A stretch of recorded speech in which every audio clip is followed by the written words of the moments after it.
Hi, Lloyd. A little slow tonight, isn't it?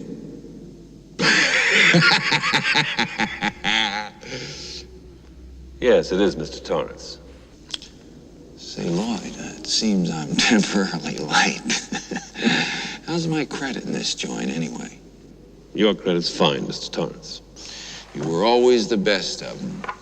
Best goddamn bartender from Timbuktu to Portland, Maine. Or Portland, Oregon, for that matter. Here's to 5 miserable months on the wagon and all the irreparable harm that it's caused me.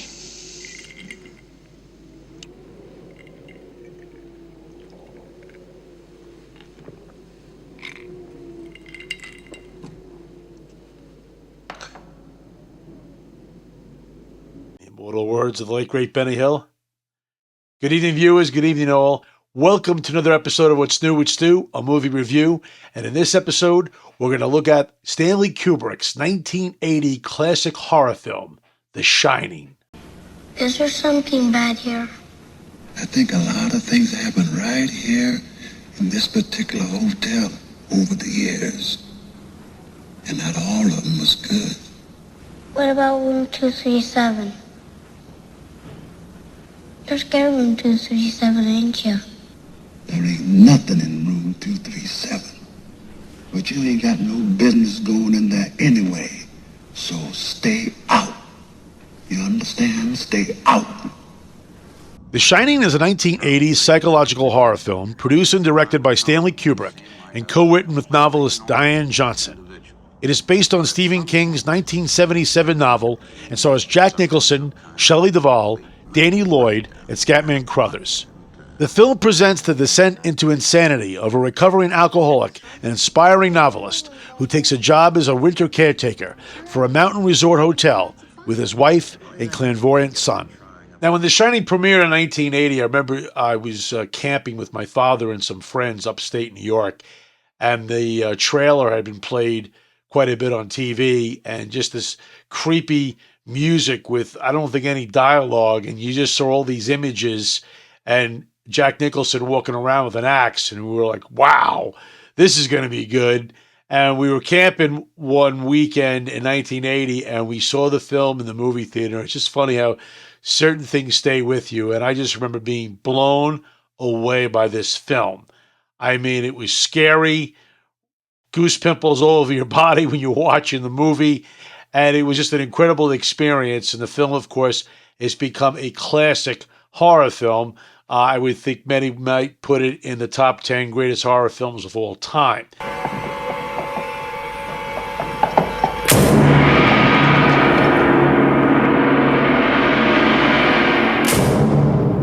Come and play with us, Daddy. Forever and ever and ever. The film was based on Stephen King's 1977 book, which was a huge hit, but the film was very different from the movie. Now, Kubrick, of course, one of the greatest directors. In fact, this is the third review I've done of a movie that he's made in my podcast history. And he didn't make a lot of movies, but the ones he made are really very, very good, if not, well, even excellent, of course, in many cases. And he took the Stephen King novel, and King, though he admired Kubrick as an artist and a director, did not like the film, or did not like Kubrick's adaptation of it. Because the movie, though it is a classic movie, the book was more of a showing the inner turmoil, and it was more of a character arc with the whole character of Jack Torrance, played by Nicholson in the film, and basically his slow descent into madness because he's an alcoholic. And there was a little more of a realistic look, I think, into his story and his relationship with his son, and not only, of course, the alcoholism, but also what cabin fever will do to someone in a family. People that are cooped up for a long period of time by themselves. So the film is a very, very different version of the book. And I've read the book because it's been a long time.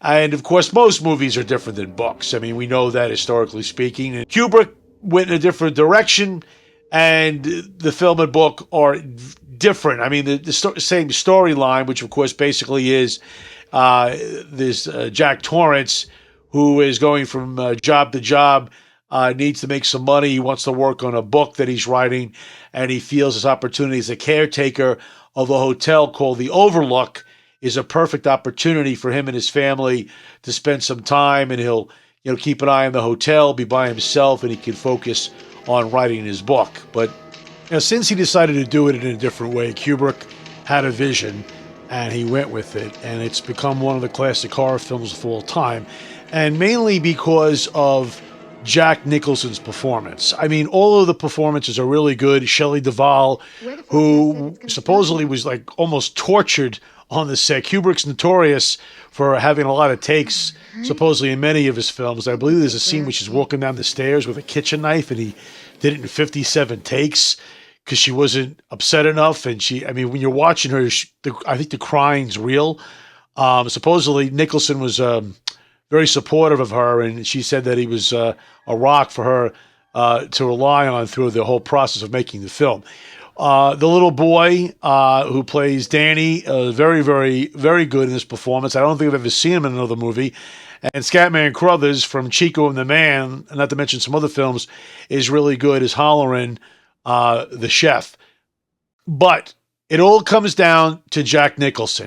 And are you concerned about me? Of course I am. Of course you are. Have you ever thought about my responsibilities? Oh, Dick, what are you talking about? Have you ever had a single moment's thought about my responsibilities? Have you ever thought for a single solitary moment about my responsibilities to my employers? Has it ever occurred to you that I have agreed to look after the Overlook Hotel until May the 1st? Does it matter to you at all? His performance is legendary in this film. I mean, everybody that's seen this movie, I've never met anybody who didn't like the film. Not all the critics loved it. Some liked it, some loved it. It was kind of a mixed review, I think, in part because it was very different from the book, but also because Nicholson, as great as he is, there are scenes where it is a little over the top. Now, that's kind of the beauty of the performance, kind of like Al Pacino in Scarface. Now, in some ways, what's happening to him leads into his being over the top. That's kind of part of why he's going through all this. But Nicholson, of course, is well known for doing a lot of roles this way, whether it's The Last Detail or One Flew Over the Cuckoo's Nest. I mean, that's why he was perfect as a Joker in the Batman movie. Everybody knows that Nicholson is the perfect anti-hero. I mean, he was really, in my opinion, the first legitimate anti-hero in films, because he was obviously the protagonist who you were rooting for, but he had many, many flaws in almost all of his movies. I mean, even One Flew Over the Cuckoo's Nest, he's a criminal. I mean, he was faking insanity. I mean, if you think about it, you're rooting for McMurphy, but he's got a lot of flaws. And the same thing in this performance, and that's why Nicholson was such a go-to guy when it came to needing someone that was supposedly the hero or the guy you're rooting for, but in essence wasn't the guy you should be rooting for. I'm very confused. I just need a chance to think things over. You've had your whole fucking life to think things over. What good's a few minutes more gonna do you now? Stay away from me. Please. Don't hurt me. I'm not gonna hurt you. Stay away from me. Wendy. Stay away. Darling, light of my life. I'm not gonna hurt you. You didn't let me finish my sentence. I said, I'm not gonna hurt you. I'm just gonna bash your brains in. I'm gonna bash them right the fuck in. Nicholson has so many great scenes and lines. I mean, me and my friends were quoting him. Well, I'm still quoting him, but years later. I mean, the interactions with him and his wife, Wendy. Whenever you come in here and interrupt me, you're breaking my concentration. You're distracting me, and it will then take me time to get back to where I was. Understand? Yeah. Fine. And we're gonna make a new rule. Whenever I'm in here, you hear me typing. Whether you don't hear me typing, what the fuck you hear me doing in here, when I'm in here, that means that I am working. That means don't come in. Now, do you think you can handle that? Yeah. The scenes with the ghost on the Overlook Hotel, I mean, whether it's Lloyd the bartender or Grady the former caretaker. Your son has a very great talent. I don't think you are aware how great it is. But he is attempting to use that very talent against your will. He is a very willful boy. A very willful boy. A rather naughty boy, if I may be so bold, sir. They're just wonderful, wonderful scenes, and Nicholson is just so good in this movie. I mean, he hadn't made a really good film since One Flew Over the Cuckoo's Nest in 75. Won the Oscar after an incredible run from 69 to 75. I don't think you can argue. I mean, Pacino and De Niro are in the conversation, obviously, too. But Nicholson was probably considered the best actor in those 6 years. And then he made a couple of movies, but none of them were hits. Offbeat films like Missouri Breaks and Going South, which was a Western comedy. And then, of course, The Shining came out in 1980 and kind of brought him back into the into the mainstream conversation about what an incredible actor he was. Again, it is over the top, but it's kind of the joy in watching his performance in this film. Just a little problem with the old sperm bank upstairs. Nothing I can't handle, though, Lloyd. Thanks. Women can't live with them, can't live without them.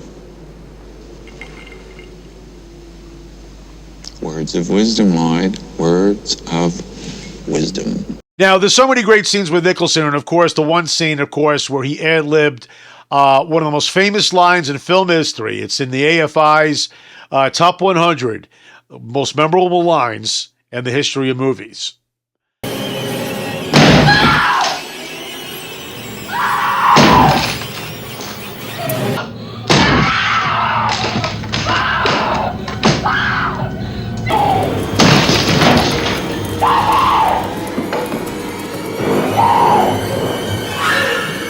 Here's Johnny.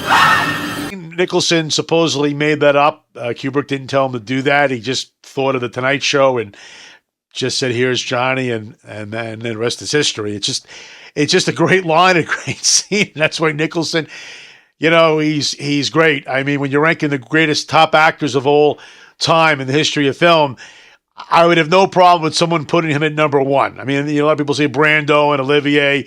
Nicholson's got to be in the conversation in the top 10. He has to be. He's just so powerful and raw, and you can't keep your eyes off of him. You just can't.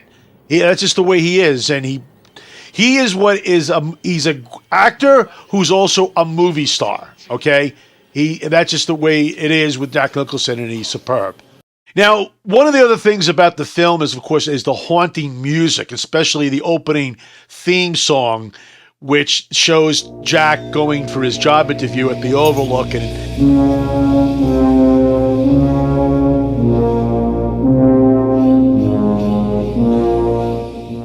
It's shot from, I guess, a helicopter, because you actually see the helicopter shadow in one of the shots, believe it or not, and he's following up the Sidewinder, which is a long path up to the hotel, and that opening theme music just grabs you, and from that moment on, you're hooked.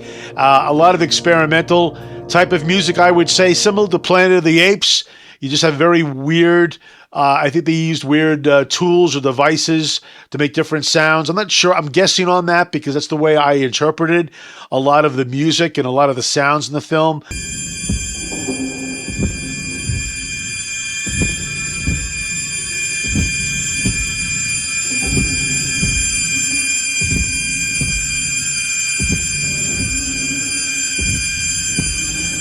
Kubrick would try to grab the audience with kind of those shock scenes, especially sometimes nothing would happen. He would just go to, he would have the music's rising in tension, and he'll be on Nicholson's face, and boom, it'll cut to black, and it'll say Wednesday. And that was it. And we'd be in the seats jumping, Wednesday. Again, a very haunty, creepy movie that, again, I've seen it so many times now that it's old hat. I mean, it's like every film that you've seen a lot. But anybody watching this for the first time, if you don't know what's going to happen, it raises considerable goose pimples. No doubt about it. Because you're like, where is this film going? Even if you read the book. Red rum, red rum, red rum, red rum, red rum, red rum, red rum. Stop it! Red rum, red rum.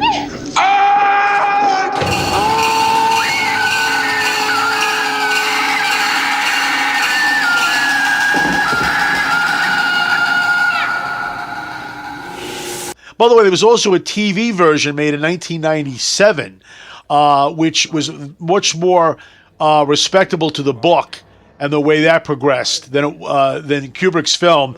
But a lot of the criticism was, even though it plays more like the book did, more faithful, it doesn't really quite have that quite horror and shock value the movie did. So it's also made for TV, and that's what happens with television film. Now, I don't want to say too much about the ending with the film, because I know some of my reviews, like Jaws, I would talk explicitly about things because I felt that it's been 50 years now or whatever. You should have saw the film, and I want to analyze the film kind of a retrospective. And of course, even The Shining. I mean, The Shining came out in 1980. 1980. It's hard to believe the film is 46 years old now. I mean, it just blows my mind away. So I won't go into specifics about the ending, but the one thing that's been a little controversial, or what very talked about, I should say, of course, is the final shot of the film, where the camera zooms into a picture on the wall, and you see Jack Nicholson's face smiling amongst the whole crowd. And of course, a lot of people in the theater were like, well, what does this mean? Because as you're watching the film, obviously the Overlook Hotel is possessed. It's actually the evil entity, not even Nicholson. It's using Nicholson to do its bidding. Obviously, it wants Danny for his power of The Shining. And basically, the final shot of the film, where you see Nicholson smiling in a picture, I guess you could argue he's been absorbed by the hotel. I mean, when we first saw it in the theater, we were kind of like, well, what does this all mean? And of course, if you've seen many of Kubrick's films, he does have a different style, and he wants to make you think. He's not a typical movie director, whether it's Full Metal Jacket, or Clockwork Orange. I mean, he's just the kind of director that wants to make you think, or 2001, for example. He doesn't want to spell it out all the time. And the final shot of the film basically wants you to, I guess, leave it up to yourself, leave it up to you to decide whether or not, what's going on here. Is Nicholson now a part of the hotel? I mean, there's a reference in the film that he was always the caretaker, and even Kubrick has mentioned about the final shot is supposed to represent reincarnation, where Nicholson's character has been reincarnated over time as he's possessed, and he's going to live it over and over again through someone else's body. Now, the funny thing was that this film really had a huge impact on me and my best friend Lou. In 87, I was going to college on Long Island, and I was going into broadcasting at the time. I changed my curriculum. Originally in 83, I thought I was going to become an accountant. That was a mistake. But anyway, I decided one of the things you had to do for class was you had to make a little film. And one of my film classes, they gave you the camcorder, and it was, no audio. And I got this idea of making a tribute to The Shining with my friend Lou, who loved the character of Jack in the film, and he always did a good impersonation of Nicholson doing Jack in the film. And I got the idea of making like a little 5-minute movie I called Danny Boy, because his son is Danny in the movie. And I got my 9-year-old cousin to play the role of a son who is sleeping and he's having nightmares about his father wanting to kill him and his family with an axe.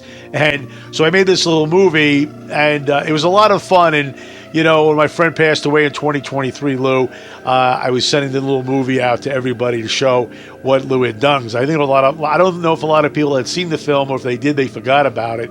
So I'm glad I have it. It's not in the greatest shape, but you can watch the film and enjoy it.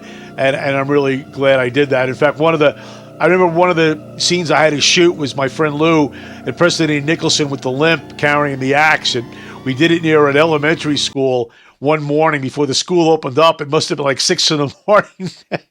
And I can only imagine if anybody looked out their window and saw my friend Lou limping around with an axe, what they were thinking. But so that's got a very fond memory for me, and that was all because of the movie The Shining. So if you haven't seen The Shining, I highly recommend it. It's a very scary, creepy film, kind of slow moving. You know, it's a little different than today's film with a lot of fast action. The Shining is a very slow moving film. Okay, it's very creepy, and there's scenes that are going to set you up for something that's going to happen at the end. But it's kind of like Alien or even The Exorcist, where you got to wait for the process. I mean, I think the movie's 2 hours and 20 minutes. You have to have patience. Again, these young kids today, I don't know if they have patience with a movie like this, but you will not regret it if you get all the way through the end of the film. Considered by many to be one of the greatest horror films of all time, I would agree, and one of the greatest performances by Jack Nicholson, or I should say one of the most iconic performances that Jack Nicholson has ever done on film. You've got a big surprise coming to you. You're not going anywhere. Go check it out! Go check it out. In the immortal words of the late, great Benny Hill, good night, viewers. Good night, all. We'll see you next time, and we'll see you at the movies.